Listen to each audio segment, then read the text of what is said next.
Gunness Tea, how are ye? We're Candlelit Tales and we're here to tell a story. Right, how are you lads? I am Aaron and I'm sitting down with my sister. I'm Sorcha and the two of us founded Candlelit Tales. And we started off telling stories, and we tell stories to live music on our monthly shows, and we do plenty of shows in and around Ireland, so keep a lookout for those live shows on candlelittales.ie. We started off our shows with the idea that it's a donations based give what you can idea, and that's where we've started off this podcast. Give what you can if you can at all. So if you want to be our patron, go to patreon.com/Candlelit Tales, and you can sponsor us to keep up this kind of work, keeping up the old traditional storytelling idea.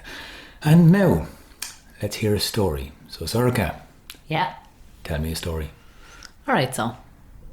There are many stories of the earliest people to come to Ireland, but this is the story of the first.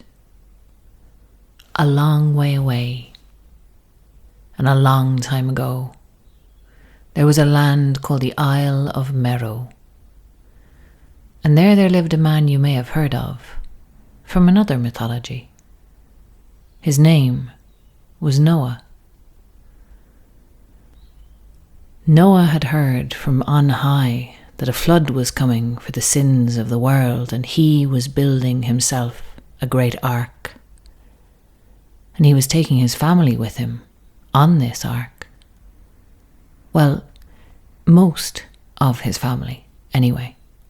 You see, like most of us, Noah had a troublesome side of his family.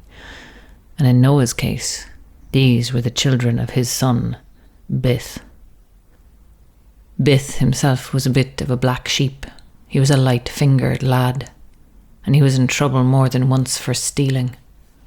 And so Noah, when the time came, would not let Bith on his ark. But Bith had another family member who was wise in the ways of the world and the other world, and he went to his daughter, Cesaire. Now, Cesaire was a little guarded with her father. She said she'd help him out, but only if he forsook the God of Noah from that day until the end of time and took her leadership without question. And Bith had to agree to these terms. And then Cesaire revealed to him that she had a god of her own, an idol that she had made herself. And Cesaire's idol had a very similar message to the God of Noah. Cesaire's idol told her that a flood was coming and she must flee. But it told her more than that. It told her that there was a land, somewhere far away, and if she could find that land, she might be safe from the wrath of this God she did not follow. Because this land was empty, free of any sin that anyone might consider a sin. And so Cesaire set her mind and her heart on finding that land. She needed the right people to come with her. And those people came to her. 3 times 50 women of art and skill. Women of every people of the world. There was the woman German. There was Alba. There was Gothia. There was Trega. There was Espa. And many more. Now, these women were all of different tribes and different people, and all had different skills to their name, and Cesaire took them all in. In fact, there were so many that she had to build another ark, and still more came until she had to build a third. 3 great arks, each large enough to carry 50 women. And of course, her father, Bith. And because Bith asked her nicely, she also brought her brother, Ladra. Now Ladra was a pilot, and they would have need of a pilot in the long voyage ahead, so that was a mark in his favour. And she also brought a young man, a friend of her father's and her brother's, a young man named Fintan. And they set sail, these 3 arks, on a voyage that would last 7 long years. They sailed around the Black Sea and the Caspian Sea, searching for this land that was unoccupied, this land that was empty, this land that was new and clean and fresh. But everywhere they went, there were people already. Everywhere they went, there was already sin. There was already humans living. And as humans do, there was already things going wrong and the seeds of ill to come. And so they sailed on. They sailed around the Mediterranean. They found a passage up a river and they sailed all the way to the great high towering Alps. And there they found a land too inhospitable for them, and so they sailed back down again. But on their way, the first great tragedy struck them. There was a storm, with waves as high as the mountain peaks they had just left behind them, and one of the 3 great arks was wrecked, and all who sailed upon it were lost. On they sailed. When the seas grew calm again, to the clear waters of the Mediterranean they sailed. They sailed through the narrow straits, and they sailed up around the coast of the Iberian Peninsula, and they came at last, they made land, and were welcomed to a place in far north of Spain. And there, Cesaire found herself one day in a tower, guest of the people who lived there, and as she looked, and as she murmured, and as she consulted with her idol, she saw, far, far in the distance, something that might have been a haze, and might have been a cloud, and might have been an island. So, she called on all of her followers. She gathered them together, and they set sail again in their 2 arks, and they sailed for this island in the distance. Now their passage was not easy, and in the landing they were caught by another great storm, and the hungry waves and the hungry rocks took another ship. And Cesaire's brother Ladra, well, he was wounded. He took a terrible wound from a broken oar shaft that went right through his thigh, but they landed safely. Well, 50 of them did, or rather 53. Cesaire, 49 women, and the 3 men, Bith, Ladra, and Fintan. Now, they decided then that they would divide themselves. Cesaire took Fintan as her husband, Barfind took Bith, and Alba took Ladra, and they divided into 3 companies. 15 other women went with Bith and Barfind, 17 each with Fintan and Cesaire, Ladra and Alba, because it was considered by them that it was the men's duty to keep the women satisfied. Now, this might have seemed like a wonderful task, but it was a heavy duty all the same. And Ladra's wound never healed quite right from the time he'd taken it in the landing, and so Ladra found himself unequal to the task of satisfying his wife and 16 other women, and not long after they landed, they had the first funeral in Ireland. And it was Ladra was buried there, Ladra who died of an excess of women. Now they came together again, and they divided this time into 2 companies, but this was a great strain on Bith, who was getting on in years, and soon they had to have their second funeral in Ireland for the elderly Bith, who had died of exhaustion. And so now there were 50 women, and there was 1 man. And the time had passed at this point. That flood that had been promised them, well, it was not so easily deceived as they had thought, and the waters were beginning to rise.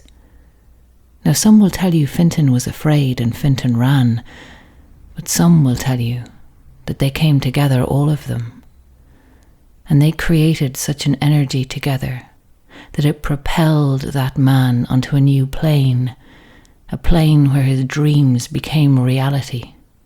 For Fintan, when he closed his eyes in his dream, he leapt a salmon leap, and when he woke, he was a salmon, splashing into the floodwaters as they rose high. Now Fintan slipped away from the women, and what became of them is not known. It is said that there is a cairn for Cesaire, Cúil Ceasrach in Connacht, where she is buried under a cairn. It is said by others that for her disobedience to the God of Noah, she and all her followers were drowned, but then it's hard to see how they would have built a cairn. Whatever it was happened to Cesaire. Fintan went on. He lived on as a salmon, swimming the waterways in the wilds of Ireland, in and out of every river and stream and lake, every estuary, all around and up and down and through, getting to know Ireland from every angle under the water. And then, one day, the salmon Fintan had a dream that he was a hawk, and when he woke, his leap was flight now, and he flew as a hawk high over the hills of Ireland, looking down from above. And this bird's eye view, he could see Ireland, and it was as if he was seeing it for the very first time, a land that was wonderful and new and strange. He lived on, alone and changing, ever changing. And one day he saw people coming from over the horizon, the people of Partholon, who came from Scythia, the Isle of the Dead, and Fintan changed his shape, became a man, and went to welcome them. And for all the time of the Partholonians in Ireland, Fintan was their guide.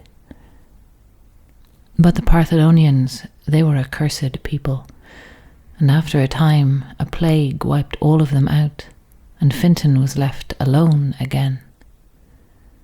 Now it was that Fintan changed again.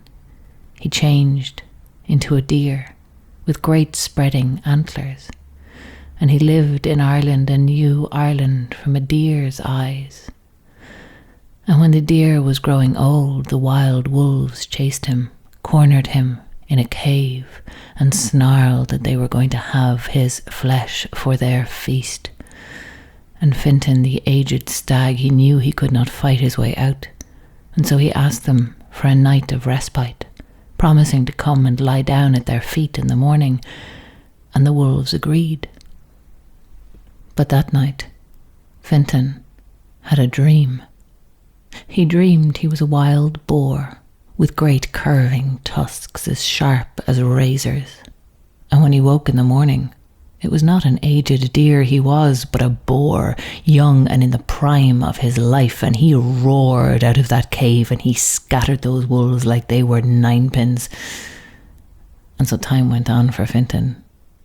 He was king of the forest until he aged, and when he aged he did not die but changed into something new and something strange, and saw Ireland from another view. Now some of the people he was a guide to, the Firbolgs, he mentored. He turned up to talk to the sons of Mill, but he hid from the Nemedians and the Tuatha Dé Danann, ashamed of his appearance, ashamed of the cragginess of him, how he was grey as a badger and almost mossy as a rock. And time passed on. Now there are many tales for how the story of Fintan ended. Some will tell you that while he was in the shape of a salmon, a young warrior named Fionn McCool caught him, cooked him, and ate him, taking on all the wisdom that Fintan had gained in his long and varied life. There is a story, too, that the great hawk of Achill, a bird that had lived almost as long as Fintan himself, that the hawk was afraid to go into death after its long, long life, and so Fintan went with it to ease its passage so that it would not die alone. But there are others who say that Fintan still lives in the wilds of Ireland in some shape or another, and if you keep an eye out, you might spot him one of these days.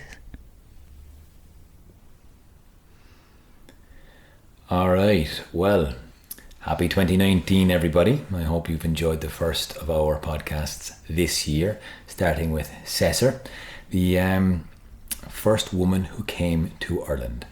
Yep. Quite an interesting story, Sorcha. Thank you very much for that. I have a couple of questions for you. Do you? I do, yeah. You know me and my questions.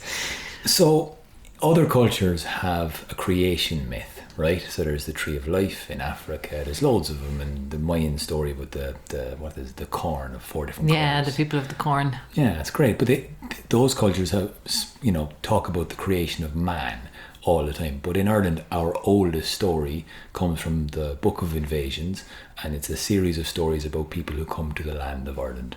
What's that about?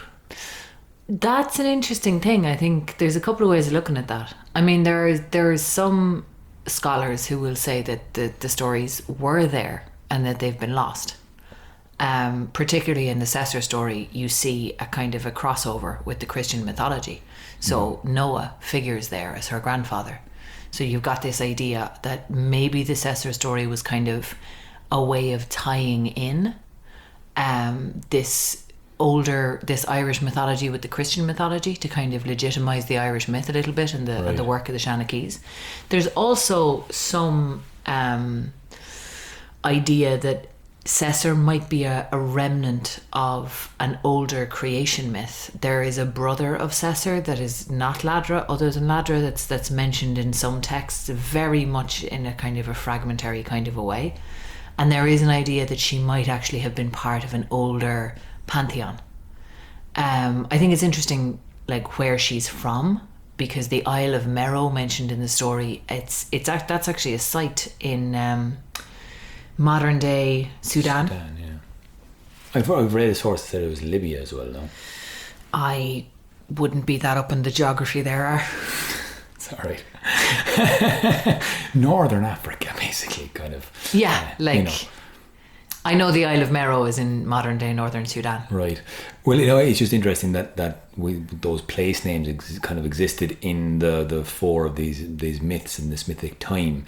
People coming from the south or coming from so far away, and if you look back at the real history, I guess people came from Africa. So all people's come from Africa. The stories came with them, and somehow it trickled down into this way of us telling. Well, there's some. I mean, I would not by any means consider this to be archaeological fact, but there are some theories in archaeology that people in Ireland actually did come here via northern Spain and northern Africa, and that they had landed on the west, because the oldest sites in Ireland, there are a huge number of Neolithic sites on the west of Ireland, which, if people came kind of via Great Britain, that isn't there now, in France, you would expect to see the oldest sites on the east coast, which you don't.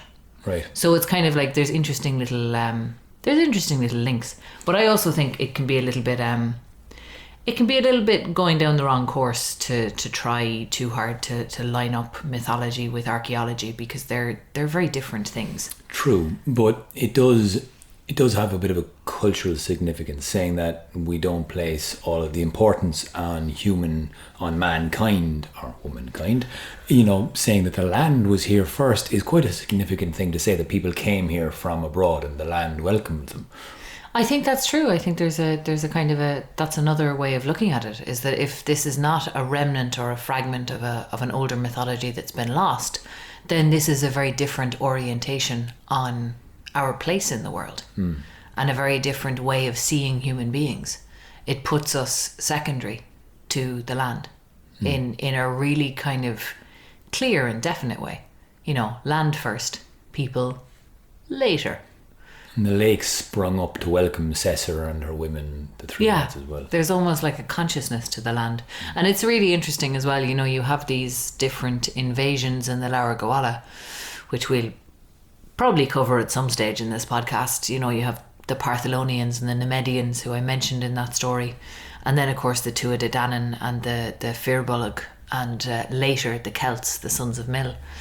But there's this whole kind of, like, it's quite weird reading the Book of Invasions today, because the stories all seem to go nowhere. Like, you get the Cesaire invasion and everybody dies. Yeah. And then you get the Partholon invasion and everybody dies. And then you get the Nemedian invasion and everybody dies. And it's kind of like, it all starts to feel like it's adding up to, so what? But actually, this idea of precedence in storytelling was really significant for old Irish culture. So the precedent of, the first death, the first judgment, which was in the Partholonian thing, which was like basically the first murder trial happened under the Partholonians. The first guest house was built by Partholon. The first brewing was done. So all of these things of, like, the first time something was done. So that almost ties back for me, I think, to this idea that there's a consciousness in the land, that it retains knowledge of people who've been here before, even if the people themselves are gone. Right. Which I think is, again, a really interesting orientation, a really interesting way of looking at, Ireland and where we are. Now, the first death was Ladra, and, like, what a way to go. Like, I mean, we have that kind of joke. I think Rue's favourite line is "death by snoo snoo." If you have any fans, it was an overabundance of women, and he just couldn't satisfy them. It's just some way to go.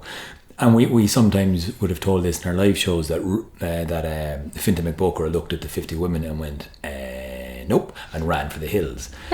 But you orientated this story differently today, by kind of leaning on what he got from being with 50 women, and where the masculine energy and the feminine energy kind of met together. Yeah, I mean, this was something that kind of occurred to me recently enough. I was at an event in Luton, a feshtrip for Imelda McCarthy and her work on the Fifth Province, which is an idea that she took from Irish mythology, and she and her colleagues applied it to family systems therapy. It's just a whole other thing. We might talk to her at some point about that. But as we were over there, I was really noticing that, there were a lot of really strong women there, and there were also a slightly smaller number of men. And it just kind of started to occur to me how much I respect men who respect women. And what somebody said to me at that event was that the divine feminine summons the divine masculine, which was just a different way of looking at that story for me. And I actually did a very impromptu telling of the Fintan story when we were over there. But it just kind of put a slightly different spin on that for me, of like, okay, you've got this assemblage of incredibly important women. And you've got them, if you've got one man who's actually comfortable in that company, that's a hell of a man. Because actually most men are not comfortable in the company of women. Or an awful lot of men I know are not comfortable around, if they're outnumbered. They kind of feel like they're fucking outnumbered. And they get a bit freaked. Not me, I love women. Yeah, well, but you know what, like, you know what I mean, that I do, and I actually do think it takes I really respect men who respect women. I think it really shows a good quality in a man. Yeah, and do you know what I mean? But it's interesting, that idea of the feminine energy being brought up in a man, and the masculine energy being brought out in women as well, because it is that yin and yang, that's that balance that's required. And so it was imbalanced with the Cesaire story because there wasn't enough of the masculine there. Yeah. So that had a very physical repercussion, because the women didn't have any children because there were no men around. But as you mentioned in the story, there may have been a little bit of confusion about how conception actually worked back then. Yeah, so this was a really interesting conversation that I had a couple of years ago with a friend of mine, Owen Rogers, who sadly passed away last year. Owen had done an awful lot of research on kind of goddess cults of the Middle East.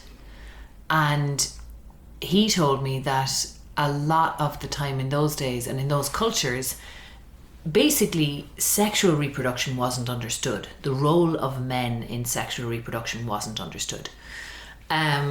Which, if you think about it, kind of makes sense, because women are only fertile once a month and people have sex a lot for reasons other than procreation. And so it's not actually that clear a line if you're starting from zero. So there were a number of cultures, there have been a number of human cultures that basically assumed that this is just a thing that women do sometimes. Apropos of nothing very much. That sometimes women have babies and men are not actually required. And like the whole thing about, patriarchy and marriage and control of women's sexuality is really founded on, once people actually started to understand that relationship, it then became necessary to control women's sexuality in order to ensure that it was your kids that were getting the land. Ah, right. Okay. So you can kind of see how that all began to play out quite differently. Good once man, that lads. relationship was understood. Good man, lads. Yeah, fair play. Just take care of all of the children, right? Yeah. They're all grand. Okay, speaking of, that's a very interesting way to frame this masculine energy with the feminine energy, that balance that comes into play again and again and again when you look at these myths. Actually, throughout it, you'll always find there's some form of imbalance, and a lot of these tribes kind of had. Partholon had a bit of a problem. He was running away from a curse. Nemid came with greed. There always seemed to be something they were running away from. They were not quite right, and they kind of they ended up having a problem, right? Well, I always think that's a really interesting one as well, in terms of like they're all running away, as you say, from something in their kind of place of origin, whether it be a flood or something self-inflicted, and they all kind of move to a new place to start fresh. But if you're the problem, as many of us who have moved away from home understand, you're right there when you unpack your suitcase. There you are, and there all your problems are, because you fucking bring them with you. All right, don't be getting too morose now. People listen to this now from overseas going. This is just an encouragement for people to deal with their shit where they are, because it doesn't actually go away. This is very true. Wise words indeed, Druid Soraka. Now, the last thing I want to touch on is, again, this idea that people came from afar. In every story in the book, the Lower Gawala, the Book of Invasions, you have people coming from elsewhere to Ireland. So it's fair to say that our mythology is based on the fact that we understand our nation as being built up from peoples from elsewhere. Absolutely. And I think that's a really important thing to look at today, in the modern world, in a modern world that considers itself more globalized. This was a tribal culture in Ireland, but there was still that understanding that Irish people come from elsewhere. Irish people are still coming from elsewhere, and Irish people, beginning in kind of the mid-1800s, started going away and carrying their Irishness with them, and then coming back again. So there's a whole mythology of exile and return, and I think it's really interesting that these old stories are based on this kind of voyage as well. Because we hear that myth, I guess, that there's 60 million diaspora worldwide that claim Irish heritage and come back and celebrate Irish culture and are proud to be Irish, whether they're third, fourth generation American or Australian, whatever it is, they claim a link to Irish. There's a huge Irish community in Latin America. The O'Higginses of Argentina, who were the great freedom fighters. Bernardo O'Higgins. Oh, brilliant. I love it. But yet we don't hear the stories of those that came from Sudan or Libya that were the original Irish. We don't have that conceptually. Well, I think we've kind of lost that Irish people today, to our detriment. And I think it's important to kind of actually remind ourselves of these stories. That's one of the reasons why I think we started doing Candlelit Tales, was actually, it's always been my orientation that there is something valuable in these stories. They may well not be remotely factual, but I don't care, because there's something very real about them at their basis and in their foundation. And I think it's really important to honour the fact that there are Irish people who were not born in Ireland. Both meaning Irish people who live elsewhere and who grew up elsewhere, who claim Irish descent, and people who live in Ireland who were not born here. and do not have Irish descent. It makes it more of a choice than being Irish thing. Well, I remember being in a workshop at one point with people who had come to Ireland from various different places, and it kind of the phrase that came to my mind was being Irish is something that comes up through the soles of your feet. You know, that thing of and again it goes back to putting the land first. If the land is first, then Irishness is something that is gifted by the land. It's not something that the people hold. It's something that the land holds. Lovely. Which I think is a nice. I prefer that as an idea. We all choose the myths that we live by, and you know, if I have a choice between Irish people are essentially the people who are homogenous racially and who, you know, look all alike and all came from the same place, I much prefer the story of Cesaire to that story, because that story fucking bores me. Well, on that note, I'd like to, well, I guess it's a good way to segue into what we're doing in the St. Patrick's Day Festival of 2019. So if you're listening to this prior to 2019 St. Patrick's Day Festival in March, well, we are collaborating with a number of artists from South Africa, from Nigeria, from a musician with Libyan descent, Farah El, the singer. She is helping us with a show called This Land for St. Patrick's Day Festival, and this is going to be basically a retelling of the Book of Invasions with spoken word, with movement, with song, and all the likes of it. So that's going to be very, very exciting, because these are not our stories, these are our culture's stories, and culture is created by an exchange with the people that are in the land and the land itself, or so we like to think. Isn't that right? Yep. That's our story, and we're sticking to it. And, you know, so yeah, keep an eye out for that in St. Patrick's Day Festival 2019. The 15th and 16th will be in the National Concert Hall and the Civic Theatre in Tala. So looking forward to that. Now, this podcast was produced and edited by Oisín Ryan. Thank you very much, Oisín, as always. The music was also created by Oisín, and if you would like to support us and help pay Oisín for all of the time he puts into this, well, share it with friends. Some of them might like to share it on social media, #Candlelit Tales Podcast, and you can support us directly on patreon.com/Candlelit Tales. Anything you can spare really will help us, and will help gain a bigger, wider audience for these stories. We'd also love if you got in touch with us. You can email your comments, your questions, or any stories you actually like to get. We've got a few requests in recently from some of the posts we put up on Facebook, so we'll be getting to those stories. We promise, we definitely will. If there's anything else, email us at info@candlelittales.ie. Find us on Facebook or Instagram, or our website directly, candlelittales.ie, where you can find all these podcasts as well. If you'd like to book a live show, we also do that, so you can email us and ask about that, because we do loads of stuff. And keep her lit, keep her candle lit. Thanks very much for listening. You.